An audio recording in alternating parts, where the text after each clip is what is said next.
वालेकुम सर। जी आइए। Good afternoon sir. Good afternoon. बैठिए। Thank you sir. ये मिस्टर फिरोज आलम जी। और फिरोज आलम जी। जे है कि जेड है, ज है कि ज है? सर जेड आना चाहिए था, लेकिन बाई मिस्टेक फैमिली की तरफ से होगी थी शुरू में, उसकी वजह से सर जे है। मैं इसको फिर अब जे ही लिखता हूँ सर। चलिए, आप तो पुलिस में, मुझे बताइए अगर आप अपना नाम बदलना चाहें तो प्रक्रिया क्या है? सर यूनिवर्सिटी से बदलवाना पड़ेगा अगर प्रॉपर चैनल। यूनिवर्सिटी से क्यों बदलवाना पड़ेगा? यूनिवर्सिटी से तो विद्यार्थियों को बदलवाना पड़ता है। सर फिर मार्कशीट वगैरह में बदलवाना पड़ेगा ना पूरी तरीके से। अच्छा शायद यही होगा। शायद है, आपको निश्चित तौर पे नहीं पता है। तो फिरोज, आप, मैं देख पा रहा हूँ कि मूलतः उत्तर प्रदेश से, ठीक है, जबकि अभी फिलहाल आप दिल्ली में हैं और आप दिल्ली पुलिस में एक कांस्टेबल हैं। आपने हिंदी साहित्य विषय लिया है। ये सब वे जानकारी हैं जो मेरे पास मौजूद है। जी। आप इन जानकारियों में कुछ इजाफा करना चाहेंगे, कुछ बढ़ाना चाहेंगे कि जो आप चाहते हैं कि बोर्ड मेंबर्स को पता लगे?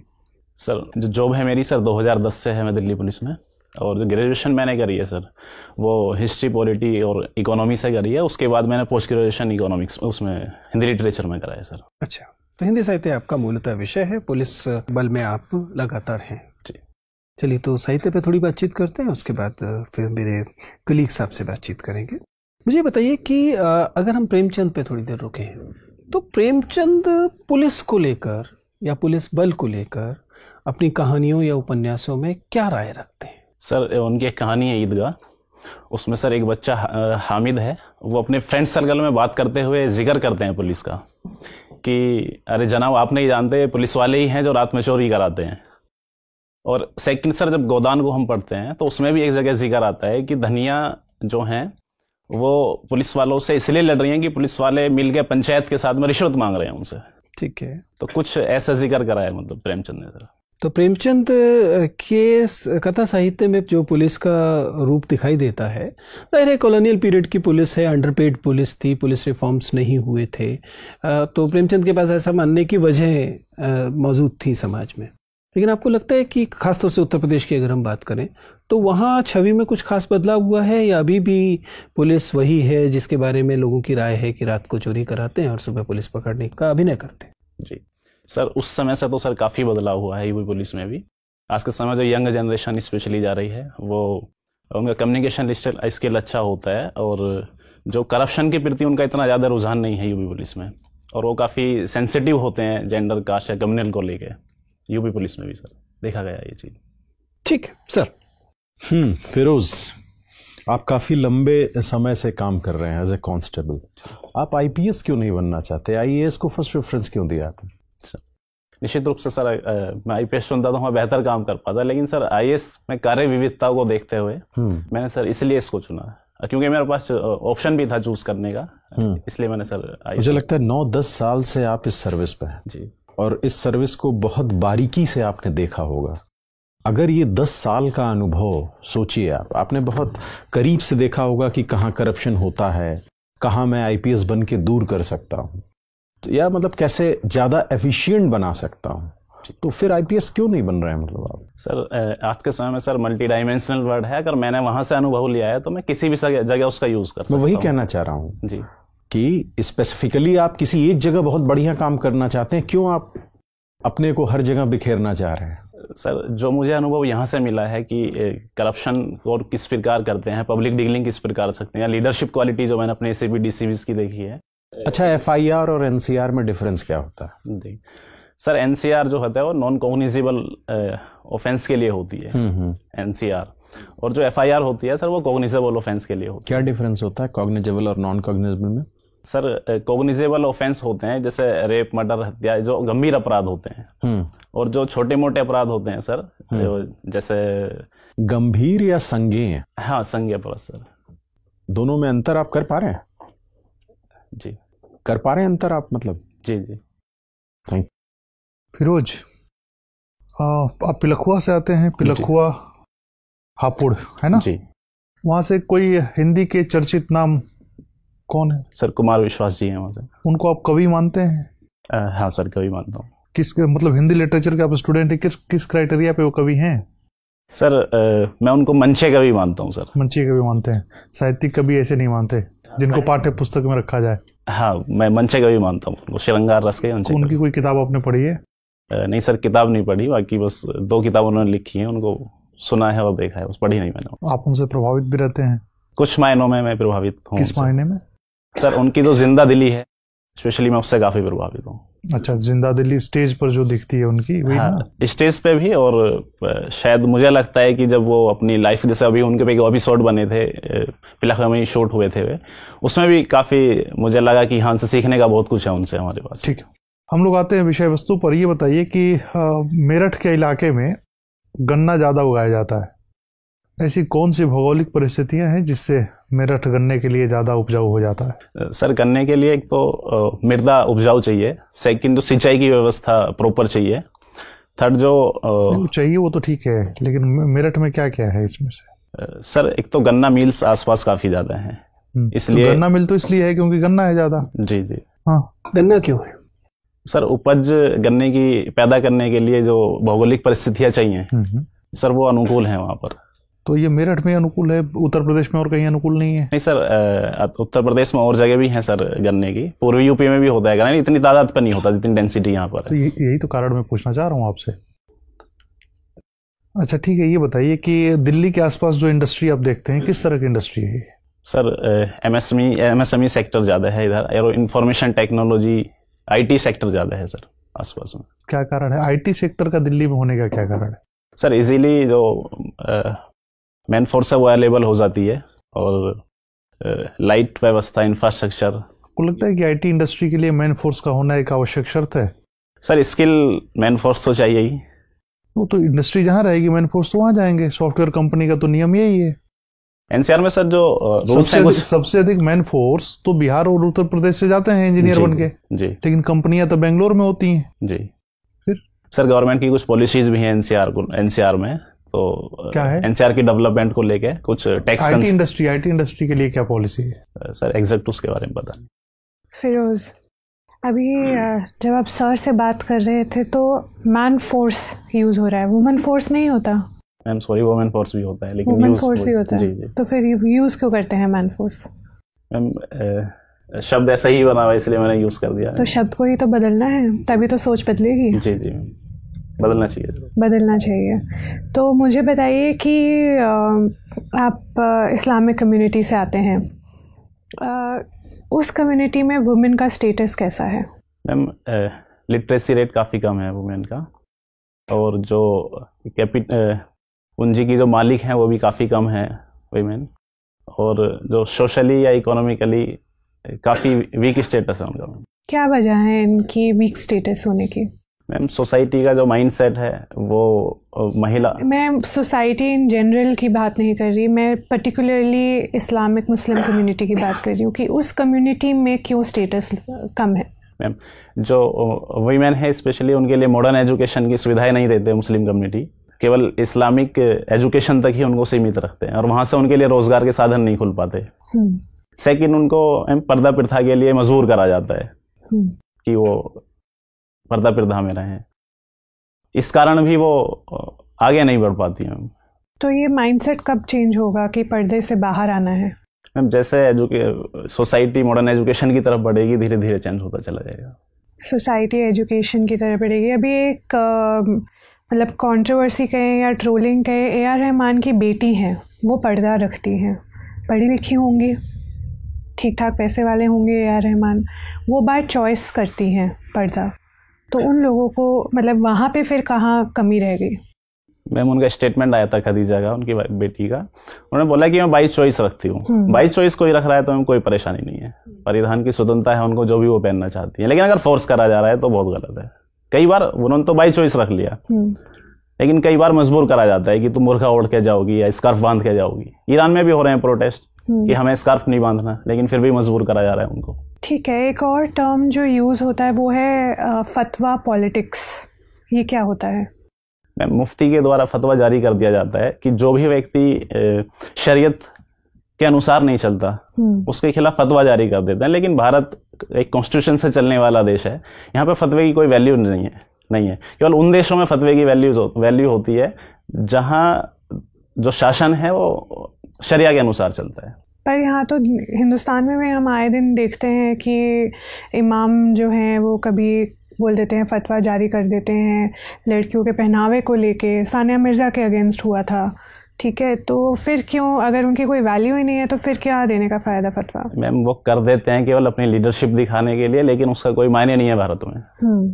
भारत में कॉन्स्टिट्यूशन के अगर दायरे में आप चल रहे हो तो आपको फतवे से डरने की ज़रूरत नहीं है किसी को भी। ठीक है, आप यूपी से आते हैं और अभी इंडिया का बजट भी आया है। यूपी की एक स्कीम है जिसको लेके नेशनल लेवल पे इम्प्लीमेंट किया जाने वाला है इस बजट के तहत। कौन सी वो स्कीम है? सॉरी पढ़ा नहीं है आपने, चलिए कोई बात नहीं, थैंक यू। फिरोज़, आप मुझे ये बताइए कि जो टर्की है ये लगातार भारत के खिलाफ बयान दे रहे हैं, इसके जो प्रेसिडेंट हैं एर्दोगन, और इन्होंने मतलब बहुत सारी आपत्तिजनक बात की है कश्मीर के मामले में। आपको क्या लगता है इनका क्या मंशा क्या है ऐसे बयान देने पर? सर एक मंशा इनकी ये है कि ये मुस्लिम वर्ल्ड की लीडरशिप प्राप्त करना चाहते हैं। इन्होंने अभी सीए पे बयान दिया, 370 पे बयान दिया, तो सर इनकी मंशा जो है वो ये दिखाना चाहते हैं कि मैं मुस्लिम का प्रतिनिधित्व करता हूँ। अच्छा, अभी मुस्लिम जो अगर अंतर्राष्ट्रीय स्तर पे बात की जाए तो किस देश के पास प्रतिनिधित्व है इसका, मुस्लिम समाज का? हर देश अपने मुस्लिम्स का प्रतिनिधित्व स्वयं करता है, मेरा मानना है। बट इंटरनेशनल लेवल पे बात की जाए सर मुझे नहीं लगता कि कोई मुस्लिम्स का सऊदी अरब, आपको नहीं लगता कि? नहीं सर, मेरे को नहीं लगता। मुझे लगता है हर देश अपने मुस्लिम के लिए अलग पॉलिसी बनाता है और वो होनी भी चाहिए। अच्छा ठीक है, तो आपको क्या लगता है कि जैसे टर्की कश्मीर के मामले में या भारत के आंतरिक मामलों में बोल रहा है, तो उसी तरीके से भारत को भी, क्योंकि वहाँ भी एक कर्डिश माइनॉरिटी है टर्की में, तो भारत को भी उनके लिए आवाज़ उठानी चाहिए, उनके ह्यूमन राइट्स को सपोर्ट करना चाहिए, शायद उन्हें किसी तरीके की मदद भी देनी चाहिए, जिससे कि टर्की को भी समझ में आए कि ये मतलब एक तरफा नहीं है, ये दोनों तरफ से ये खेल खेला जा सकता है। सर इसमें हम उनसे नेगोशिएट कर सकते हैं कि हमारे आंतरिक मामलों में तुम हस्तक्षेप मत करो, लेकिन ये बेहतर पॉलिसी नहीं रहेगी कि हम भी उनके आंतरिक मामलों में हस्तक्षेप करें, बल्कि हम और दूसरे रूट अपना सकते हैं। ट्रेड कम कर सकते हैं, कस्टम ड्यूटी बढ़ा सकते हैं उनके माल पे, या यूएनओ में आवाज़ उठा सकते हैं। ये कुछ आप मुझे ये बताइए कि अभी यूएस ने भारत को डेवलप कंट्री मान लिया है, तो इससे क्या हमें खुश होना चाहिए या हमारे लिए चिंता का विषय है ये? सर ये हमारे लिए चिंता का विषय है।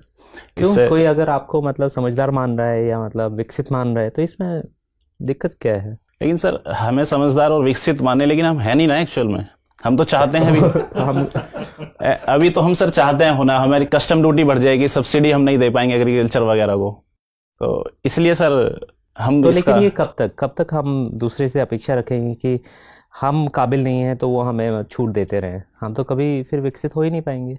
सर निश्चित रूप से हम विकसित हो जाएंगे थोड़े समय बाद, लेकिन जब तक हमारी पर कैपिटा इनकम नहीं बढ़ जाती, जीडीपी हमारी बहुत अच्छे स्तर पर नहीं पहुंच जाती, या एग्रीकल्चर सेक्टर हमारा, तो हमें मतलब क्या यूएस से रिक्वेस्ट करनी चाहिए या हमें अपना को विकसित करने के ऊपर ध्यान देना चाहिए? बिल्कुल सर, विकसित करने के ऊपर ध्यान देना चाहिए हमें। ठीक है, आप मुझे ये बताइए कि एंड टू एंड एन्क्रिप्शन क्या होता है? Sir end to end encryption में जो इन्फॉर्मेशन होती है सेंडर और रिसीवर के पास होती है, बीच में उसको कोई क्रैक नहीं कर सकता। अच्छा, आप तो पुलिस में हैं, इससे नुकसान क्या है? इससे सर नुकसान ये है कि जो हमारी इंटेलिजेंस एजेंसीज हैं वो इन्फॉर्मेशन को इजीली कलेक्ट नहीं कर पाएंगी। जैसे अभी फेसबुक है या व्हाट्सएप है, उनकी इन्फॉर्मेशन तो के लिए हमें डिमांड करनी से रोक देना चाहिए, मतलब क्या किस तरफ है आप? ये एंड टू एंड एन्क्रिप्शन को अलाउ करना चाहिए या इसको रोक देना चाहिए? नहीं सर, अलाउ करना चाहिए, लेकिन थोड़ी सी परमिशन होनी चाहिए इंटेलिजेंस एजेंसी के पास में कुछ इश्यूज को, कुछ कंडीशंस में। ठीक है, अच्छा मुझे ये बताइए कि क्या बेल एक अधिकार है? सर कुछ मामलों में राइट्स है ये। अच्छा, मेरा आखिरी सवाल आपसे ये है कि पुलिस का अत्याचार या पुलिस पर अत्याचार, इनमें से कौन सी चीज़ पे कम ध्यान दिया जाता है? सर दोनों ही चीज़ पे ध्यान दिया जा रहा है वैसे तो, लेकिन ज़्यादा ध्यान इस पे दिया जाता है कि जो पुलिस अत्याचार करती है, लेकिन जो पुलिस पे अत्याचार होते हैं उसको। फिरोज मैं आपकी सर्विस चॉइसेस को समझने की कोशिश कर रहा हूँ। आपने लिखा कि आपको घर परिवार के साथ समय बिताना अच्छा लगता है, तो शायद ये एक वजह रही होगी जिससे कि आपने फॉरेन सर्विसेज को इतनी कम महत्व दिया है, जबकि देश की कुछ सबसे प्रतिष्ठित सेवाओं में से है। लेकिन अगर यह सिद्धांत भी माना जाए तो फिर ये नहीं समझ में आता कि आप अंडमान निकोबार सर्विस को तो इतना ऊपर महत्व दे रहे हैं कि आपने सारी सेंट्रल सर्विसेज को छोड़कर इस ग्रुप बी सर्विस को वरीयता दी है।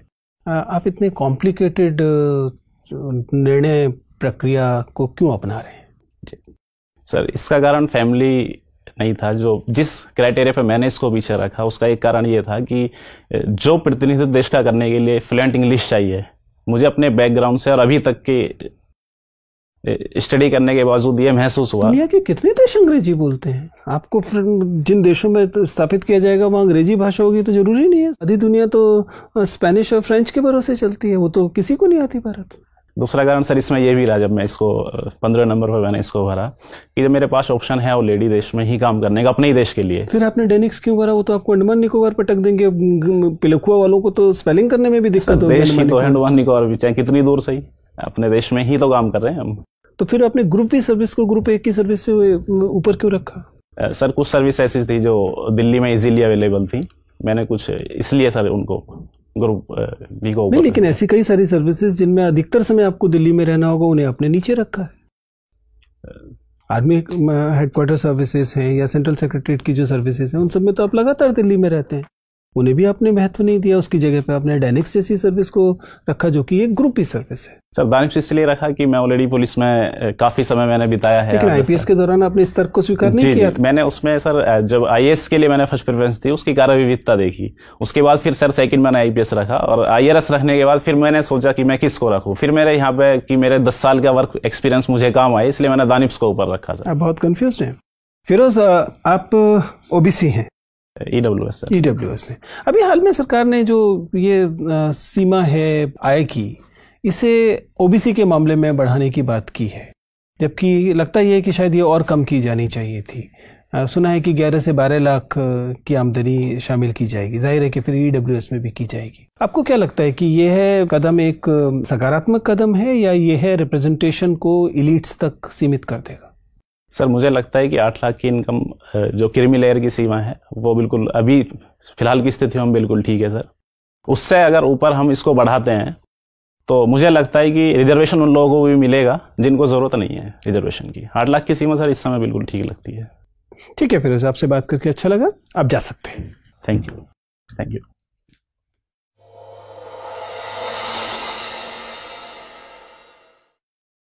बैठिए फिरोज। Thank you sir. जी फिरोज, आपके हिसाब से 2 चीज़ें बताइए। एक तो पिछले इंटरव्यू से आपके इंटरव्यू में जो चेंज है वो आपके हिसाब से कितना पॉजिटिव चेंज है, और दूसरा कौन से एरियाज अभी आपको लग रहे हैं कि सर अभी काम करना बाकी है? सर कंट्रोवर्शियल जो इश्यूज हैं उन पर सर मेरी अच्छा स्टैंड नहीं मुझे लगता अभी भी कि मैं बहुत अच्छा स्टैंड ले पा रहा हूँ। सेकंड सर अभी भी मुझे यूपी को लेके काफ़ी कम तैयारी है, तो मुझे उस पर सुधार करने की ज़रूरत है। फिरोज, मुझे आपका पिछला इंटरव्यू याद है। मुझे 2 चीज़ें इसमें चिंताजनक लग रही हैं।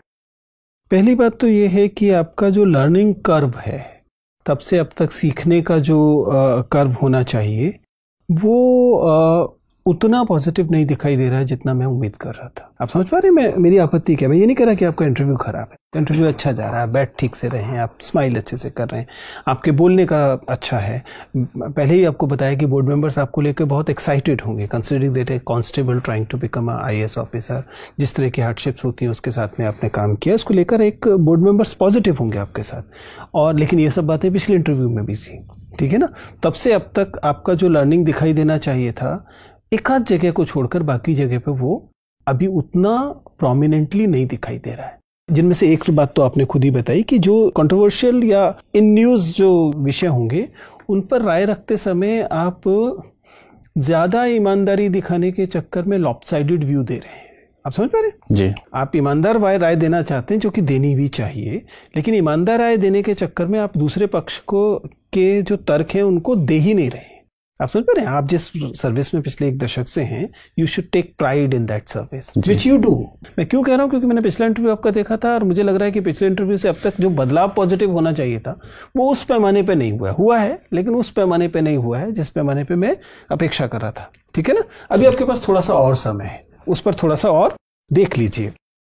ये क्वालिफायर्स आप अगर लगाएंगे, ये क्वालिफायर्स बोलते हैं इन्हें, जब हम एक वाक्य बोल रहे हैं लेकिन उसके साथ में एक शर्त लगा दे रहे हैं, एक चीज जोड़ दे रहे हैं, तो इस तरह से आप वाक्य बनाएंगे तो वाक्य एक तो ज़्यादा संश्लिष्ट वाक्य बनेगा, दूसरा आपके बारे में पॉजिटिव राय बनेगी, तीसरा ये जो एक तरफ का निरर्थक झुकाव दिखाई दे रहा है वो समाप्त हो जाएगा। ठीक है, उस पर आप विचार कर सकते हैं।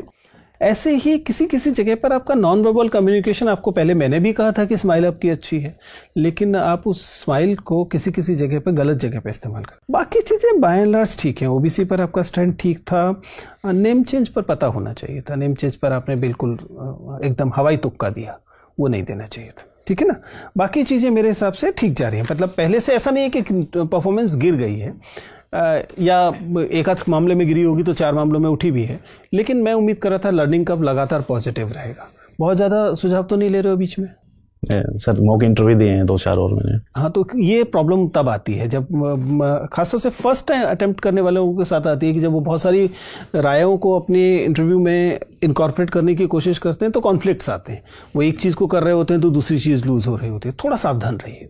ठीक है ना। मैं चाहता हूँ कि आपका इंटरव्यू बहुत अच्छा होना चाहिए, और मेरी अपनी समझ ये कहती है कि अच्छा होगा, अनलेस ऑफकोर्स आप ही उसके खिलाफ खड़े हो जाए। ठीक है, all the best. Thank you sir, thank you, all the best.